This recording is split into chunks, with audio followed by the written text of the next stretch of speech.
بعد ما عرفنا الحلقة اللي فاتت أو المحاضرة اللي فاتت اتكلمنا عن مندل ومين مندل وليه اختار البسلة بالذات، وعرفنا إن هو راح قعد في المزرعة، وبعد ما قعد في المزرعة قال لك أنا هزرع بسلة، وليه زرع بسلة بالذات عن أي نوع تاني، وعرفنا ليه بالظبط. طيب قالك بقى النهارده مندل هيقعد في المزرعة، بس المرة دي هيشتغل على نفسه وهيشتغل على تجاربه.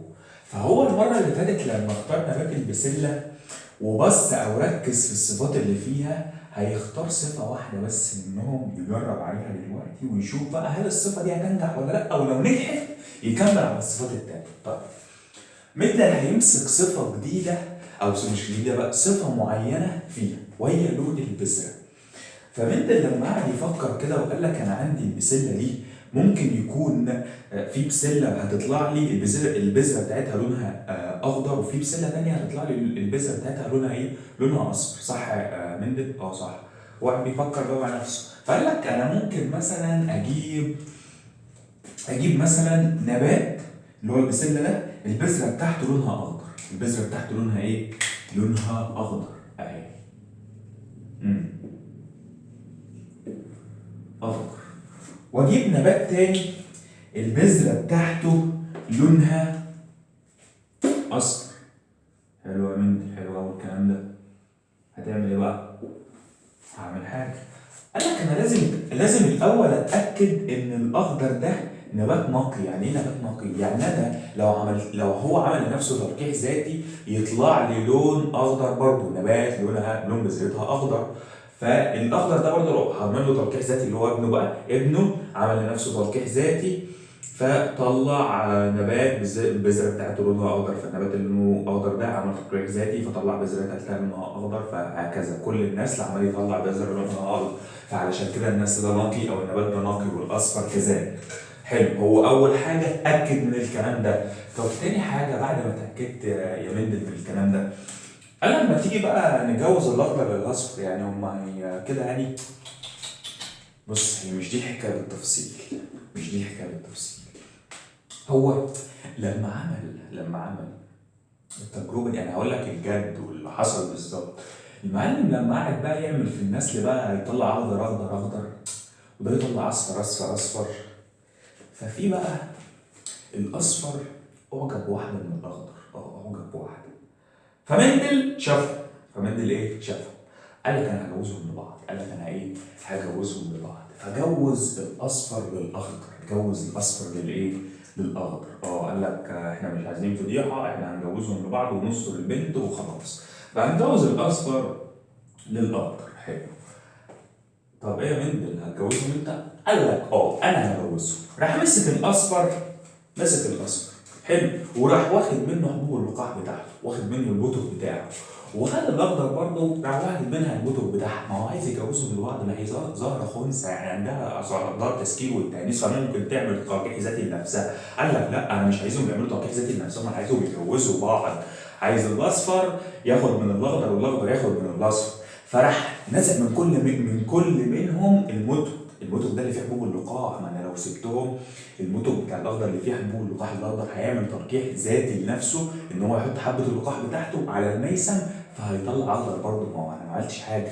فهنزع من هنا الاخضر وهنزع من هنا الايه؟ الاخضر. حلو.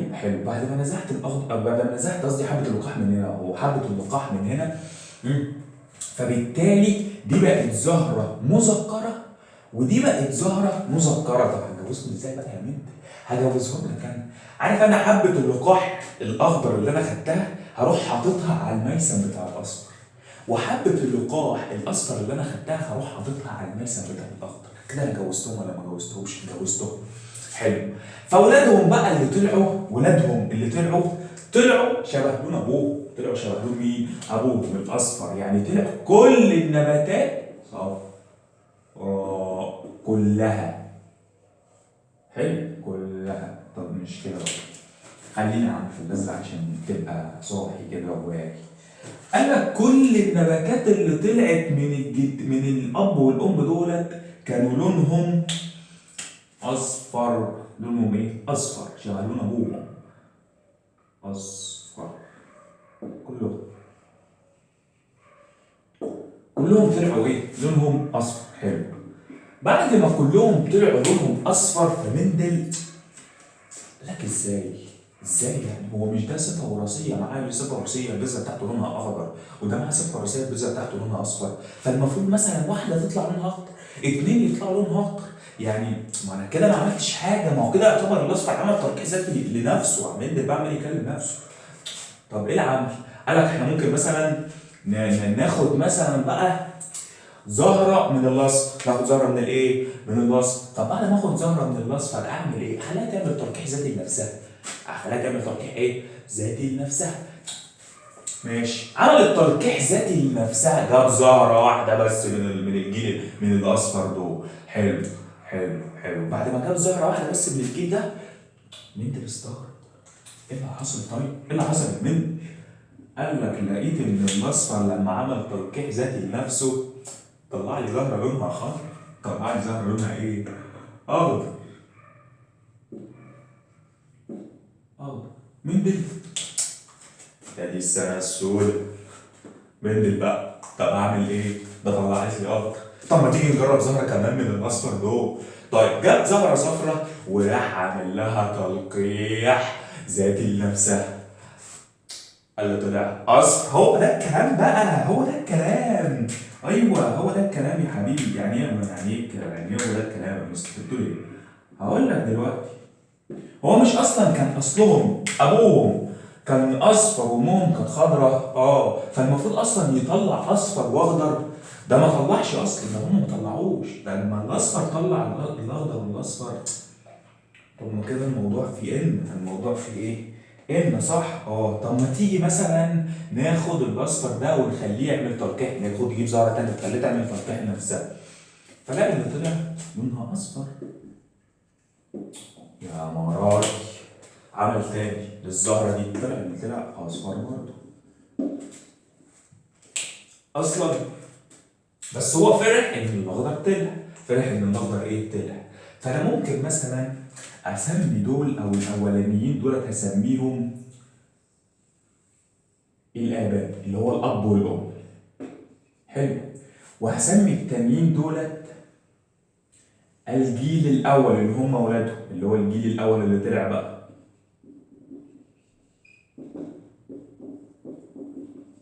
وهسمي اللي طلعوا دولت برضه من الجيل الاول هسميهم الجيل الثاني. الجيل الايه؟ الجيل الثاني. منتل بقى وقعد بيشوف، فلقى ان الجيل الثاني طلع فيه اخضر واصفر واصفر واصفر، فبنسبة 1:3. يعني ايه يا مستر 1:3؟ يعني كل الجيل الاول بيدي من الجيل الثاني وبيدي الجيل الثاني 1:3. يعني واحدة خضرة بس وثلاثة قدامها صفرة، وثلاثة قدامهم ايه؟ صفرة. يعني بنسبة كام برضه؟ يعني بنسبة 25 ل 75. ده في الجيل الثاني. طب ما هو من القلق. طب اشمعنى في الجيل الاول ما طلعش كده وفي الجيل الثاني طلع كده؟ طب بص، هو فكر بطريقه ثانيه. طب هو دلوقتي عمال افكر، انا بجيب لك مين عمال يفكر. حلو. قال لك طالما طلع في الجيل الثاني اخضر واصفر واصفر، فطالما طلع اخضر فمعنى كده ان الجيل الاول اصلا عندهم الصفه اللي هي الصفراء والخضراء. عندهم الصفه اللي هي الايه؟ الصفراء والخضراء. طب هيعمل ايه؟ لما هم عندهم الصفه الصفراء والاخضر، قال لي اكد لي كده، قال لي ان ولادهم طلع فيهم اخضر.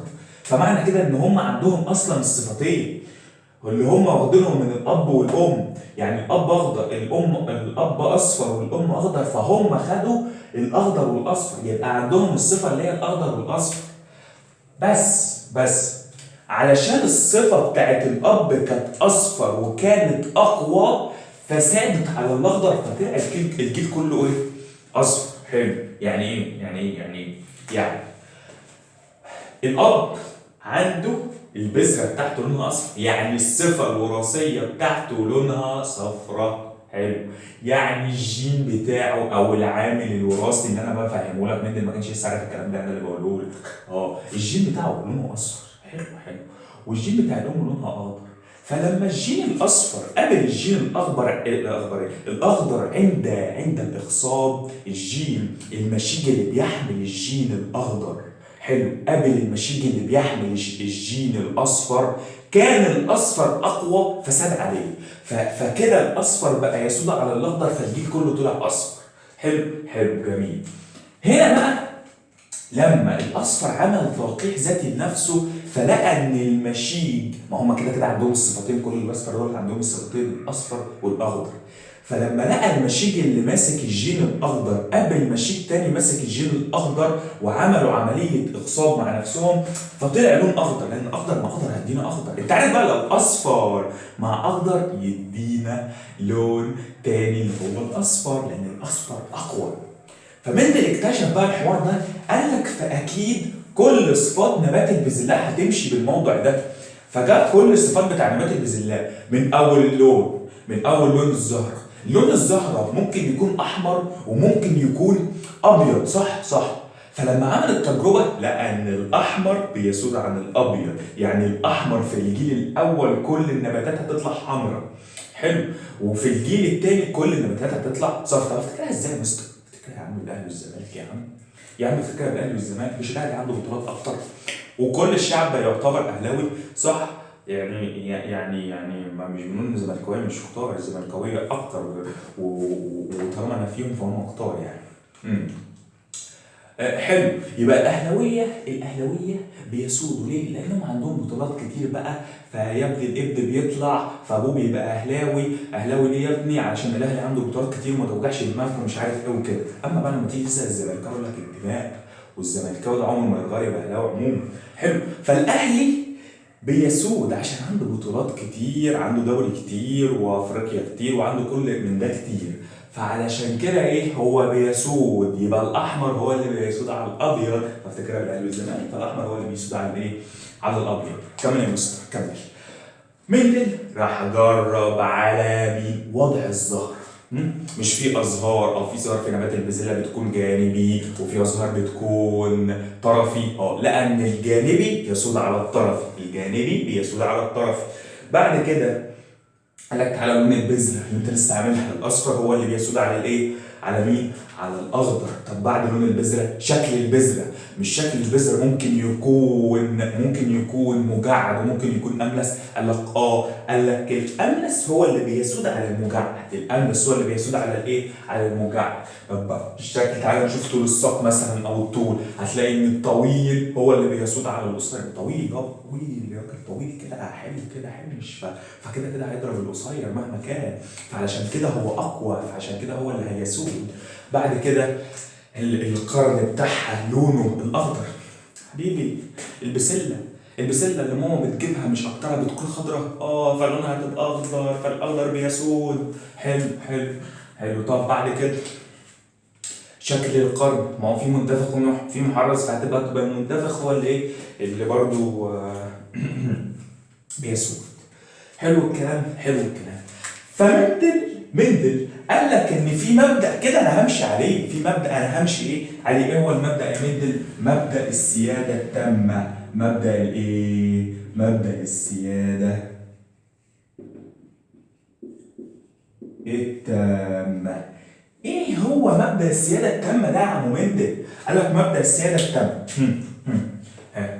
ظهور صفة سائدة اللي هي الأصفر في الجيل الأول عند تزاوج فردين كل منهما يحمل صفة مضادة عن الفرد الآخر. أهو مش الجيل الأول طلع كله أصفر، عند تزاوج فردين كل منهما يحمل صفة عن الصفة الثانية، يعني ده بيحمل أخضر وده بيحمل أصفر. ده مبدأ السيادة التامة اللي مندل هيمشي عليه طول حياته. طول إيه؟ حياته. ده مبدأ السيادة التامة يا معلم.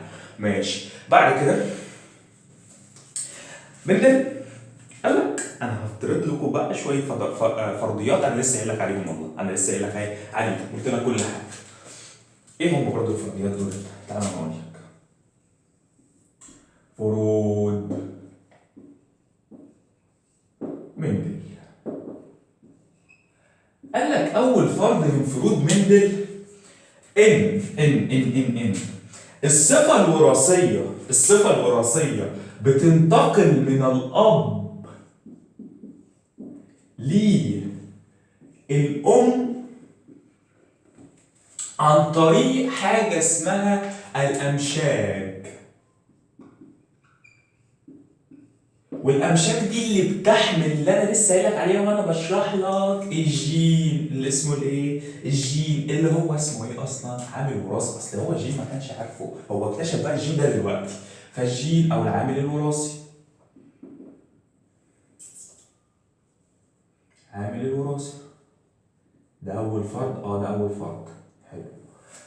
قال لك إن كل صفة وراثية، تاني فرض، كل صفة وراثية كل جين مسؤول عن، يعني كل جين مسؤول عن الصفة الوراثية بتاعته بيتحكم فيها. يبقى كل جين بيتحكم عن الصفة الوراثية بتاعته. يبقى تاني حاجة إن كل جين مسؤول عن صفة وراثية. كل جين بيتحكم في صفة وراثية. كل جين يتحكم في صفة وراثية. يعني ايه يا مستر؟ يعني الجين في جين مثلا هيكون اسمه الجين اللي لونه اصفر، او ملوش دعوه غير بالصفه الوراثيه اللي لونها اصفر، وجين لونه اخضر فملوش دعوه غير بالصفه الوراثيه اللي لونها اخضر. فهمت يا مستر؟ طيب بعد كده تالت حاجه، قال لك تالت حاجه ان كل جين من دولت بيبدأ ينفصل عن بعضه، أو كل عامل وراثي بيبدأ ينفصل عن بعضه عند تكوين الأمشاج. الأمشاج بتبدأ تتكون بقى، فهم بينفصلوا عن بعضهم. الأصفر والأخضر بيبعدوا عن بعض لأن الأمشاج هتبدأ تتكون. حلو. الأمشاج تتكون يبقى ينعزلوا أو ينفصلوا عن بعضهم. ينفصلوا عن بعضهم، او بلاش ينفصلوا عن بعضهم عشان تكون عارف الكلام او الدنيا بتقول ايه. الدنيا بتقول ايه. قال لك بينفصلوا، يتحكم في صفه وراثيه خاصه به. حلو. بيبداوا ان هم ينفصل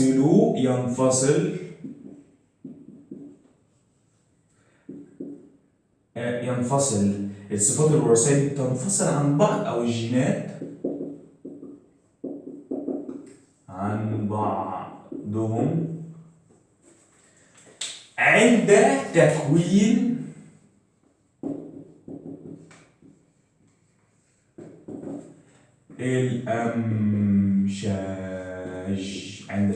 الأمشاج. حلو.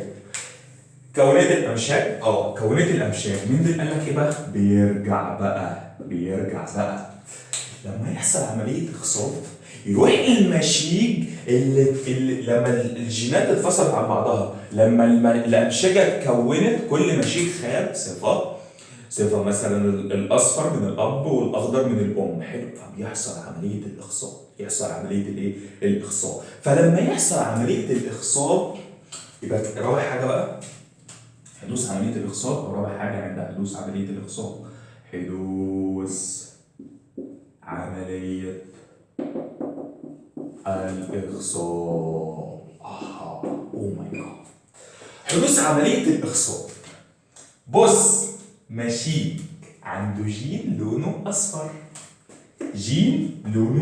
يبقى أنا عندي مشيج لونه أصفر. أهو يا عم، مشيج بيحمل اللون الأصفر، يحمل الجين اللي عنده اللون الأصفر. حلو. وهو بيحصل بقى عملية الإخصاب، قبل المشيج بيحمل اللون الأخضر. أهو مشيج بيحمل اللون الأخضر. والله العظيم أنا هروق عليك في الألوان. مشيج اللون بتاعه أخضر. اللي يحصل الأصفر أقوى يا مستر. الأصفر أقوى، فهينتج نبات لونه أصفر. حلو.